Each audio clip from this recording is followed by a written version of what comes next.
या कुटीच्या परिसरात केवळ हरीची सत्ता चालते, समजलं?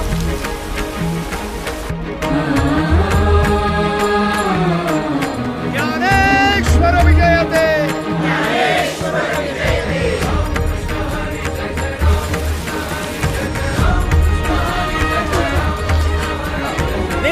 चल निघ इकडून.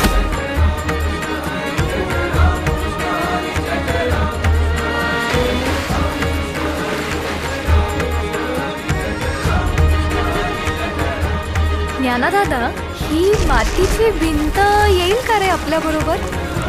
मुक्ते, चांगदेव तुझ्या बोटीत घालतो, सांभाळशील?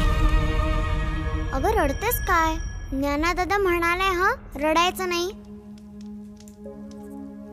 आता काम करायचं.